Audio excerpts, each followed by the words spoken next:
Nosso estudo de hoje é a lição 15 do livro Bênção de Paz, Ante o Mundo Espiritual. Que entesourem para si mesmos um bom fundamento para o futuro, para que possam alcançar a vida futura, a vida eterna. Paulo, na segunda epístola ao Timóteo, capítulo 6, versículo 19. Fundamento é alicerce, sustentáculo. A essência espírita da palavra de Paulo a Timóteo não nos deixa qualquer dúvida. O apóstolo solicita aos companheiros encarnados na Terra entesourarem um bom fundamento para o futuro, para que possam alcançar a vida eterna. Claro que não se reporta ao porvir do corpo destinado a transformações inevitáveis na química da natureza. O convertido de Damasco se refere à alma imperecedora. Em síntese, destaca a necessidade do máximo aproveitamento da reencarnação. Recorda aos homens que os obstáculos do mundo são recursos valiosos para o reajuste do espírito, que as provações na carne são agentes de purificação interior, que a convivência com aqueles que nos ferem ou caluniam é a oportunidade de exercitarmos humildade e que o contato de tentações é o processo de amealharmos experiência. Paulo quer dizer que a criatura humana, em se desvencilhando da armadura física pelo trânsito da morte, se aspira a conquistar os planos superiores no rumo da imortalidade vitoriosa, precisa transportar consigo as riquezas do espírito, auridas no estudo e no trabalho, no mérito das boas obras e no autoaprimoramento, de vez que, sem esses requisitos, conquanto desencarnada, permanecerá gravitando em torno das vicissitudes terrestres à espera de novas reencarnações. A gente tem muitos detalhezinhos, nessa mensagem de hoje.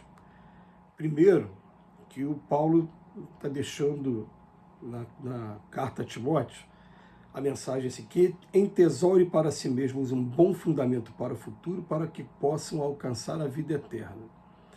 Por que eles falam isso? Mas o espírito não é imortal, então a vida já é eterna. Não, mas vocês vão ver simbolicamente, muitas das vezes, os espíritos, todos aqueles profetas do Velho Testamento, e também na época de Cristo também, eles se referiram ao seguinte, a vida eterna como um lugar tranquilo do outro lado da vida. E eles falam também da morte eterna, como se fosse um lugar que é o tempo todo de sofrimento e que, dependendo das atitudes, dos comportamentos do espírito, ele vai parar nesse local. Só que esse local, ele é um local até interessante da gente analisar, porque o pessoal vai perguntar para mim, existe inferno? Eu vou falar, existe. São vários os relatos dos espíritos de que existe inferno. O inferno é eterno? Eu vou explicar, depende do ponto de vista. Se for do ponto de vista de que sempre vai existir inferno, eu vou dizer que ele é eterno, porque na pergunta 80 do Livro dos Espíritos, Allan Kardec faz uma pergunta para os espíritos assim, Deus sempre criou, a criação foi permanente ou só aconteceu num determinado momento? Fala, não, Deus nunca parou de criar espírito, tem espírito nascendo nesse momento. Se ele está nascendo nesse momento, ele está nascendo simples e ignorante, e conforme ele estiver no aprendizado dele, nas experiências dele, o que vai acontecer? Vai ter momentos em que ele vai estagiar nesses locais. Esses locais sempre existirão. Agora vamos refazer a pergunta. Nós ficamos eternamente nele? Não. Isso aí as provas são muitas, são irrefutáveis e até se ficasse, a gente fala, meu Deus, que pai é esse que ama tanto a gente, que cria a gente já sabendo que a gente está ali simples, ignorante e por uma mínima falta que a gente comete com relação ao que o homem julga seja falta, você é condenado eternamente num lugar desse de sofrimento. Não, não é por aí. Mas ele está querendo dizer o seguinte, está recomendando que a gente entesoure para nós mesmos um bom fundamento para o futuro, para que quando a gente chegar do outro lado, a gente não continue estagiando nessas regiões de trevas, onde há prantos e ranger de dentes, nessas regiões que o pessoal chama de Vale dos Suicidas, onde também tem muito sofrimento, ou até mesmo nessas regiões umbralinas, em que você vai encontrar espíritos que eles não fizeram muito mal às pessoas, fizeram mais mal a ele mesmo do que as outras pessoas. E também ficam também nessas regiões. Por isso que vem a mensagem de Paulo. Tá? Então, esclarecido esse primeiro ponto, Emmanuel vem trazer para a gente que a gente esteja o tempo todo buscando aproveitar o máximo das experiências que a gente está tendo aqui agora, na encarnação, para trazer luz para dentro da gente.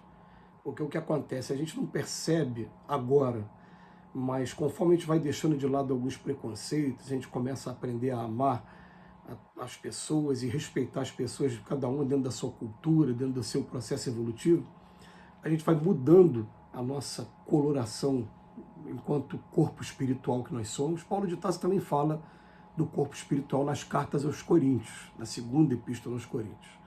Tá? Ele fala que uma coisa é o corpo aqui, mas nós temos um corpo lá do outro lado.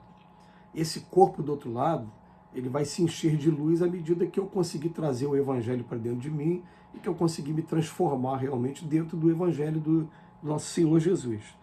Então ele está falando aqui para a gente, ó, claro, vamos botar uma coisa na cabeça, não se está falando do porvir do corpo, esse corpo que envelhece muito rápido, que está sofrendo mutações o tempo todo, e que daqui a pouco, né, a gente começa a perceber como inteligência que nós somos, como espírito que nós somos, que o corpo já começa a não responder tanto. E uma vez até eu perguntei para os espíritos assim, falei, mas por que a gente vai envelhecendo e o corpo vai ficando fragilizado? Eu falei, é para preparar vocês, porque daqui a pouco, quando vocês forem para o outro lado, não precisa mais de corpo, não. Você vai precisar disso aqui, ó, da mente, funcionando bem. Né? Então, ele não está falando do corpo, ele está falando, o convertido de Damasco está se referindo à alma imperecedora. E são muitos os relatos que ele fala, mas você vai para o outro lado para enfrentar de novo essas regiões, e muitas vezes os espíritos ficam ali naquelas regiões de sofrimento, e a única saída para ele é depois receber uma oportunidade de vir para cá, para a Terra de novo, para ver se melhora o estado dele. Agora ele está falando, ó, em síntese, ele está destacando que a necessidade do máximo de aproveitamento nosso. E olha que parágrafo maravilhoso para a gente analisar. Recordam os homens que os obstáculos desse mundo são recursos valiosos para o reajuste do espírito. Em primeiro lugar. Em segundo lugar, que as provações da carne são agentes de purificação interior. Em terceiro lugar, que a convivência com aqueles que nos ferem ou caluniam é a oportunidade de exercitarmos humildade. E quarto lugar, o contato de tentações é o processo de amealharmos experiência. Então ele fala para a gente como é que a gente faz para adquirir essa luz, adquirir esse bom fundamento para o futuro, para que quando a gente chegue lá do outro lado, a gente não vá para as zonas de sofrimento. Então, 4 maravilhosos caminhos. O primeiro que ele fala para a gente, obstáculos que tem aqui são recursos valiosos para o reajuste. Só reajusta quem não está ajustado. Né? Então, o que acontece? Os obstáculos aparecem para que eu comece a mudar a minha posição, o meu ponto de vista e caminhar na direção do Evangelho. Segundo, as provações da carne, agora ele está falando da carne mesmo, está falando o quê? São as doenças que a gente traz ou as doenças que aparecem de surpresa. Fala, ó, são agentes de purificação interior. A gente está sempre falando, né, quando tem oportunidade, do câncer tão temido. Câncer está purificando o corpo espiritual. Se apareceu um problema desse na gente, na nossa família, vamos incentivar para que a pessoa lute com todas as forças que tiver, faça todos os tratamentos que tiver, porque ele vai estar tratando do corpo e ao mesmo tempo tratando desse corpo espiritual. Quando chegar do outro lado, ou ele vai ter menos manchas, menos lesões, ou vai estar totalmente curado, dependendo da boa vontade que a gente tem no tratamento da doença. Depois ele fala, conviver com aqueles que nos ferem ou caluniam, oportunidade de exercitarmos humildade. Tá? Eu me lembro, por exemplo, no livro Obreiro da Vida Eterna, uma cena marcante que tem nesse livro.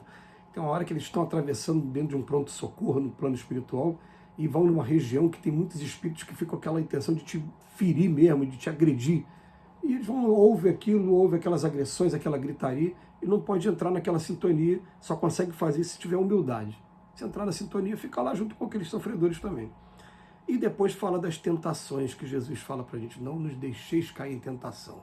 Não fala, afastai de mim a tentação. Eu tenho que aprender a ganhar experiência suportando as tentações.